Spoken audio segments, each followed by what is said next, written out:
እንደሞሮሻለ እንደሞናፎቅ ከፊቴ ላይ ሳጣሽ ሁልጊዜ ሙጨነቅ ሁሉን ነገር ትቼ ወደ ይቅርታ ልጠይቅ አስተራቂም ይውሉ እኛው ታረቅ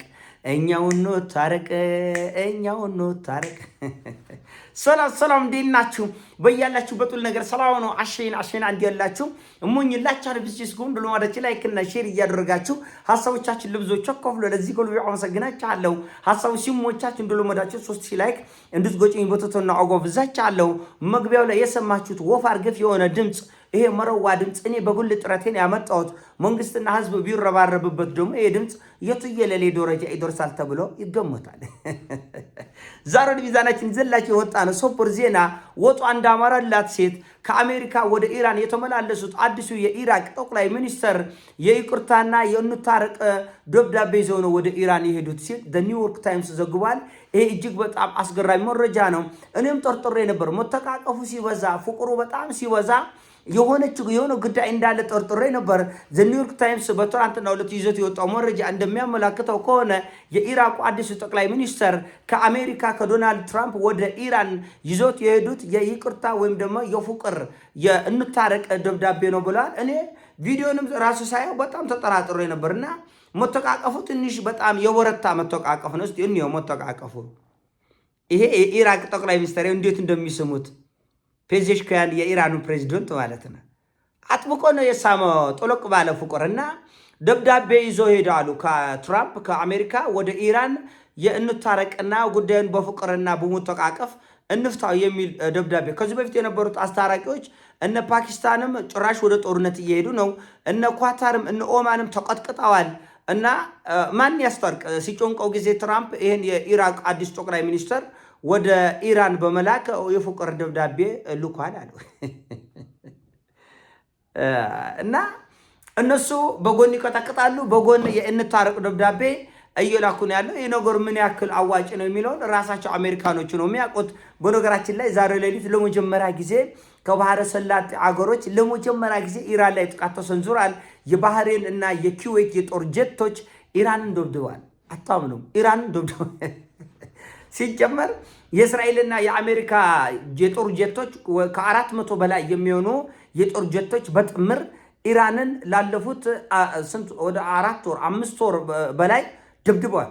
አንድችን ጥፍር ቆሻሻ የሚያክል ለውጥ አልፈጠሩም። እና ኩዌትና ባህሬን ምን ለመፍጠር እንደሆነች ሙከራ አላውቅም። ኢራን እሳት ጎርሳ በከፍተኛ ቁጣ እንድትገለብጠው ምድሪቱን ከሆነ ሌላ ጉዳይ ነው እንጂ የኩዌት የጦር ጀቶች አሜሪካ ለሞት 50 ቀን ያላመጣችውን ለውጥ የኩዌት የጦር ጀቶች ያመጣሉ ብዬ በፍጹም አልገምትም። ዓለምም ይሄን እንደ እብደት ነው የሚቆጥረው። ባህሬንም እንግዲህ ከጠፋን አይቀር አንድ ጊዜ አጥፊና ገላጊን ብለ በቃ ዝም ብለሽ ቆነስ ያረግሽ አትቆጥቁጭን አንድ ጊዜ አፍርሽን የሚል ጥሪ ነው የሚመስለው እንጂ የኩዌትና የባህሬን የጦር ጀቶች አሜሪካና እስራኤል ላለፉት 5 ወር ቀጥቅጠው ቅንጣት ታክል ለውጥ ያልፈጠሩበትን ምን ለውጥ ሊፈጥሩ ይሄን እንዳደረጉት አይታወቅም። በእርግጥ ሳውዲም ሌሊት የመንን ስትቀጠቅጥ ነው ያደረችው። የሳውዲ የመንን ከቀጠቀጠች በኋላ እኔ የየመንን ህዝብ ለመጉዳት አይደለም ሁቲን ለማጥቃት ፈልጌ ነው። ይሄ እኮ የቃረደ የወሰበሰ እኮ እንትን እኮ ነው። ምንድነው የሚባለው? ግንኙነት ጋር የወሰበሰ የመጨረሻ የወሰበሰ የዲፕሎማሲ ስራ ነው። አሁን ሳውዲ የመንን በሙሉ እያወደመች 3 ቦታ ላለፉት 10 እና 11 ዓመት የየመን ህዝብ ከዓለም ተነጥሎ በባህርም በየብስም በመሬትም በባህርም እንዳይገናኝ ከልክላ ህዝቡ እንዲራብ እንዲጠማ እንዲቸገር እንዲሰደድ አደረገች ሳውዲ አረቢያ ነች። አሁን ደግሞ ድጋሚ እየቆጠቀጠች እኔ እኮ የመን ህዝብ እወዳለሁ። የመን ህዝብ እኮ ጎረቤት ህዝብ ነው፣ ምርጥ ህዝብ ነው። ነገር ግን ሁቲ መርከቦችን ስለመታ ነው ብላል። መሽኮርመም አያስፈልግም። አንድ ጊዜ ጦርነት እስከገባ በኋላ መሽኮርመም እንደ ልጃገረድ ጥፍር እንደዚህ መብላት አይቻልም። መዋጋት ብቻ ነው። የመጠፋፋት ጦርነት ነው። ተያይዘው ወደ መቀመቅ ትገባለህ። በነገራችን ላይ ኢራን ወደ ሁቲ ወደሚቆጣጠረው የየመን ቀጠና ድሮኖችን ሚሳኤሎችን ብቻ አይደለም የምትልከው፣ የደህንነት ኤክስፐርቶችን ጭምር ነው የምትልከው። የጦር ጄኔራሎች አሁን ቀድሞም ነበሩ። በነገራችን ላይ የመንን ያደራጁ እስከ አፍንጫ አስታጠቁ፣ ምሽግ የቆፈሩ እንኳን የመን ውስጥ ያለው ሁቲ ቀርቶ ጋዛ ውስጥ ያለው የሐማስ ታጣቂዎች ምድር ለምድር የሰሩት ዋሻ ዓለም ማመን ነው ያቃተው። ዓለም ማመን ያቃቱ እስራኤሎች ተንቀጠቀጡ፣ ደነገጡ። በመቶዎች የሚቆጠሩ ውስጥ ለውስጥ የሚጓዙ ዋሻዎችን በሚስጥር ሞሳድ ያልደረሰበትን በሚስጥር አሁን ባለፈው ወረራ ነው እስራኤል የጋዛን መሬት ከተቆጣጠረች በኋላ ስታይ ደነገጠች።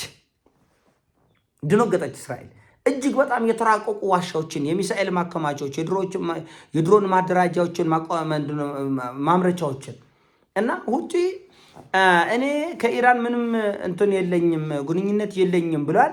እውነቱ ግን እንደዛ አይደለም። በከፍተኛ ሁኔታ በኢራን ሚሊዮን ዶላሮች የሚረዳ በኢራን በሺዎች የሚቆጠሩ ሚሳኤሎችና ድሮኖችን ስጦታ የሚያገኝ ኤክስፐርቶችን ጭምር የድሮን ኤክስፐርቶችን ሚሳኤልን ማምረት የሚችሉ ኤክስፐርቶች የሁቲ ታጣቂዎችን በከፍተኛ ሁኔታ አሰልጥነው ሁቲ በራሱ መንገድ ሚሳኤሎችን ማምረት የሚችልበት ጥሬ ዕቃዎችን ከተለያየ ዓለም እጅግ በጣም ምስጢራዊ በሆነ ሁኔታ ወደ የመን የሚገባበትና የሁቲ ታጣቂዎች ባዘጋጃቸው የተራቀቁ ዋሻዎች ውስጥ አንድ አይነት ነው። በነገራችን ላይ የመን፣ ሁቲ፣ ሂዝቦላ፣ ሊባኖስ፣ ጋዛ ላይ ያለው ሐማስ የጦር ስትራቴጂያቸው አንድ አይነት ከኢራን የተቀረጸ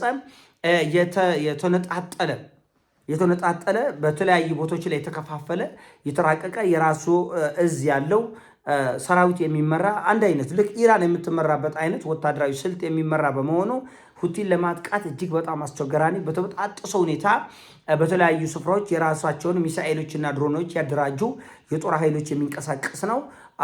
ሌሊቱን ሳውዲን የቀጠቀጠው በዚህ መልኩ ነው። ሳውዲ በተለያየ አቅጣጫ ያሉ የሁቲ ታጣቂዎች አራት አቅጣጫ ይቁርታ ተመልካች እንግዲህ ሰሞኑን ጉንፋን ሊደሃኝ ነው። አጥሚት ስፖንሰር ትሆኑኛላችሁ። ስፖንሰር የሚሆን አካል ካለ እስቲ አጃ አጥሚቱ ትኩስ ሁላድን እንዴ እንዳትለኝ።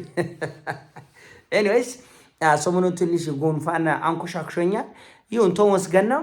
እና ወደ ትልቁ ጉዳይ ስንገባ እንግዲህ ይሄ በሳዑዲ እና በሁቲ ታጣቂዎች መካከል እየተደረገ ያለው ደም መፋሰስ ቀጠናውን በጣም ወደ አደገኛ አቅጣጫ የሚወስድ ነው።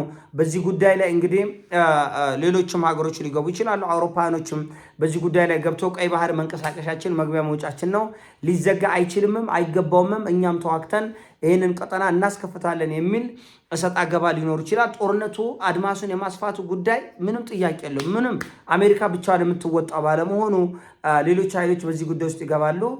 በዚህ በምዕራቡ በኩል የምዕራቡ ሀገሮች ሊገቡ ይችላሉ።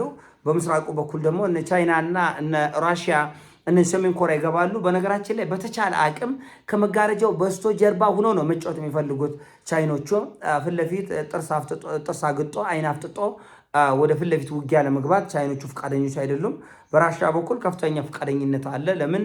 በዩክሬን ላይ ተደረገ ያለው ደም አፋሳሽ ጦርነት ከጀርባው አውሮፓውያኖቹ ስላሉ ቀጥተኛ ውጊያ ቢፈጠር በራሽያ በኩል እና በሰሜን ኮሪያ በኩል ደስታ ነው።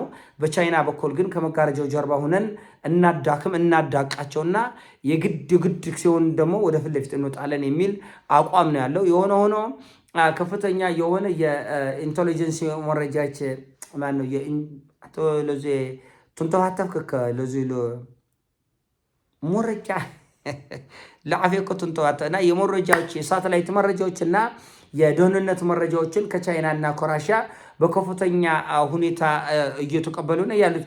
ራሱ የሁቲ ታጣቂዎች እንኳን መረጃዎችን የሳተላይት መረጃዎችና ለሚሳኤል ማስወንጨፍ የሚያገለግሉ መረጃዎችን ከቻይና እና ከራሽያ ያገኛል። አንድ ወጥ የሆነ ሰንሰለት ቀጠናው በሙሉ እየተተራመሰበት ያለ ወጥ የሆነ ሰንሰለት ያለ ነው የሚመስለው። የሆነ ሆኖ ግብጾቹ ከአሜሪካና ከእስራኤል ጎን ቆመው ቀጠናውን ለማተራመስ ዝግጅታቸውን ያጠናቁ ነው ያሉት። እንዳልኳችሁ ግብጽ ተላላኪ አገር ነች። ሆዳቸውን ቅርሳቸውን ከመላህ ምንም አይነት የህሊና ጥያቄ የሌለባቸው ያልከውን ሁሉ ለመፈጸም የሚያሽረጉዱ ወደኋላ የማይሉ የየመንም የሊቢያም መጥፋት የሊባኖስም የጋዛም መጥፋት ደንታ የማይሰጣቸው ነገር ግን አረቡን እኛ ነው ምንመራው እኛ ነው ከፊት ምንቀድመው የሚል አቋም ያላቸው ነገር ግን መሬት ላይ ምንም እርባና ቢስ አንድ መፈየድ ያልቻሉ ምናልባት ከአረቦቹ ከወደሙት አረቦቹ በላይ አፍሪካ በተሻለ አቋም ላይ ነው ያለችው።